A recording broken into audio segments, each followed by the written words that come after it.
मेष राशि के सभी सदस्यों को हिंदू नव वर्ष की हार्दिक शुभकामनाएं। नवरात्रि के इस पवित्र समय में माता रानी ने आपके जीवन में कौन से वरदान प्रदान किए हैं, इस पर आज हम चर्चा करेंगे।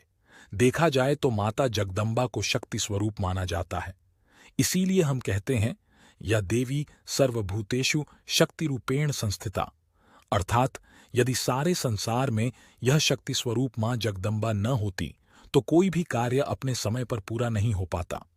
आज के युग में करियर में सफल होने के लिए शक्ति और भाग्य दोनों जरूरी हैं। यह वीडियो भी आप देख पा रहे हैं, इसके लिए किसी न किसी तरह की शक्ति का प्रयोग हुआ है, चाहे वो इंटरनेट, मोबाइल या लैपटॉप हो। इसी तरह नवरात्रि में हम शक्ति की उपासना करते हैं। इस बार 4 ग्रहों का परिवर्तन होने से यह नवरात्रि और भी खास होगी। आइए, मैं आपको 2 सरल उपाय बताता हूं जिनके प्रयोग से आप इसी नवरात्रि में अपने भाग्य में उन्नति ला सकते हैं। माता दुर्गा की कृपा आप पर विशेष रूप से बनी हुई है। सबसे पहले नवरात्रि की तिथियां बता दें। नवरात्रि 9 अप्रैल से लेकर 17 अप्रैल तक मनाई जाएगी। इस बार की नवरात्रि में एक अच्छी बात यह है कि किसी भी तिथि में क्षय या वृद्धि नहीं हुई है। साथ ही नवरात्रि के प्रथम और अंतिम दिन तथा बीच में 4 ग्रहों का परिवर्तन होगा, जो बहुत ही अनूठा और महत्वपूर्ण माना जाएगा। आपकी राशि के लिए नवरात्रि का क्या प्रभाव रहेगा, इसे समझने के लिए सबसे पहले आपकी राशि के अधिपति और उनकी स्थिति को देखते हैं।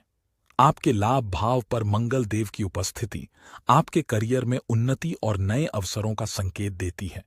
शनि देव का साथ न मिलना भी आपके लिए अच्छा है, क्योंकि वे कर्म के स्वामी हैं। इस प्रकार नवरात्रि का यह शुभ संयोग आपके जीवन में करियर की उन्नति और लाभ के नए मार्ग खोलने का समय होगा। इसके अलावा ध्यान रखिए कि सबसे पहले जो ग्रह बनते हैं, हमारे बुध देव रेवती नक्षत्र में प्रवेश करेंगे। बता दें कि रेवती नक्षत्र बुध का ही नक्षत्र है। इस समय यदि बुध दिखाई दे तो समझिए कि वह आपके मेष राशि पर ही स्थित है। मेष राशि पर बुध का गोचर है। इससे आपके अंदर आत्मविश्वास बढ़ेगा। कोई विशेष कार्य है जिसकी प्रगति आप चाह रहे हैं, उसमें भी यह लाभदायक होगा। इस कार्य की प्रगति के लिए बुध का गोचर परिवर्तन आपके लिए अनुकूल साबित होगा। बुध को हमारी वाणी और शिक्षा के प्रतीक माना जाता है, अर्थात इन क्षेत्रों में आपको काफी बढ़ोतरी मिलेगी। यह 9 तारीख को होगा जब बुध का गोचर परिवर्तन होगा। 13 तारीख को एक और परिवर्तन होगा, शुक्र का, जो हमारे जीवन में धन धान्य और वैभव की वृद्धि का प्रतीक माना जाता है।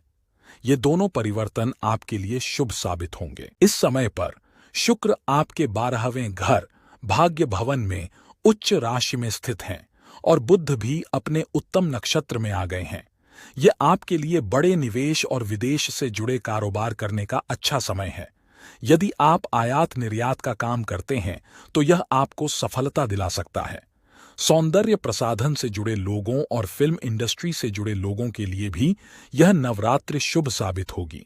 शुक्र और बुध का यह संयोग आपके लिए सफलता और वरदान लेकर आएगा। ठीक 13 अप्रैल को एक बड़ा परिवर्तन होगा, क्योंकि सूर्य देवता आपके 12वें घर को छोड़कर लग्न में प्रवेश करेंगे। सूर्य का उच्च राशि में होना एक अत्यधिक उपयुक्त समय माना जाएगा। लगभग 1 महीने तक सूर्य भगवान वहां रहेंगे। इसलिए हम अपने कार्यों को आगे बढ़ाने के लिए एक नया निर्णय लेंगे। सूर्य का लग्न पर होना हमारे जीवन में प्रतिष्ठा और सम्मान का प्रतीक माना जाता है, यानी हमारे अंदर भी सम्मान की प्राप्ति होगी जो सरकार से जुड़ा हुआ है। यदि कहीं भी आपका कोई काम अटका हुआ है तो नवरात्रि में माता रानी का आशीर्वाद आपको सफलता दिलाने में मदद करेगा। यदि सूर्य लग्न पर मेष राशि में उच्च स्थिति में है तो इसका प्रभाव यह होगा कि आपको नौकरी या करियर से जुड़ी चिंताओं से मुक्ति मिलेगी। चाहे व्यवसाय हो या नौकरी, इस दौरान आपको उच्च सफलता प्राप्त होगी।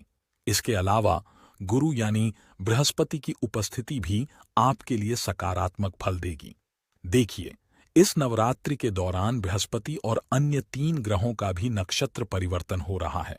जैसा कि आप जानते हैं, बृहस्पति भाग्य के प्रतीक माने जाते हैं। 16 अक्टूबर को अष्टमी तिथि के दिन बृहस्पति देव कृतिका नक्षत्र में प्रवेश करेंगे, जो कि सूर्य का नक्षत्र है। इससे पहले 13 अक्टूबर को सूर्य भी लग्न पर आ जाएगा।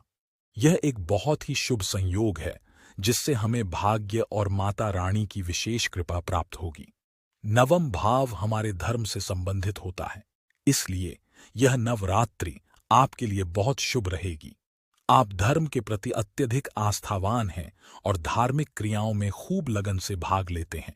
किसी गुरु या मार्गदर्शक की सलाह से आपकी भाग्योन्नति यहाँ अधिक प्रभावी हो सकती है। हालांकि हमारा कर्म हमारा है, परंतु किस्मत का साथ मिलने से बड़ी उपलब्धि हासिल हो सकती है। नवरात्रि का शुभ संयोग बसंत ऋतु के अंत और ग्रीष्म ऋतु के आगमन पर होता है, इसीलिए इस समय किया गया कोई भी पूजन पाठ हमारे लिए बहुत लाभदायक और सिद्धिदायक होता है। इसी कारण इन 9 दिनों को नवरात्रि कहा जाता है, जो शक्ति की जागृति के लिए सर्वोत्तम है। यह नवरात्रि का समय है जब हम देवी की कृपा प्राप्त करने का अवसर पा सकते हैं। मंगल, जिसे माता का स्वरूप माना जाता है, शक्ति का प्रतीक है। इस समय मंगल देव आपके इनकम भाव पर स्थित हैं, जो आर्थिक लाभ की दृष्टि से बहुत अनुकूल है। इसलिए इस शुभ अवसर पर ध्यानपूर्वक देवी की उपासना कर हम उनकी कृपा प्राप्त कर सकते हैं। मंगल की 8वीं दृष्टि केतु ग्रह पर पड़ रही है। केतु को आध्यात्मिक ग्रह माना जाता है और मंगल देवता को शक्ति एवं ऊर्जा का प्रतीक माना जाता है। केतु से जुड़ा एक विश्वास है कि इसके पास एक धर्म ध्वजा होती है। चूंकि मंगल हमारा लाल रंग का प्रतीक है, इसलिए यदि आप इस समय अपने घर पर एक लाल रंग का झंडा लगा लें तो शुभ होगा। ये आपके लिए एक बहुत अच्छा समय हो सकता है।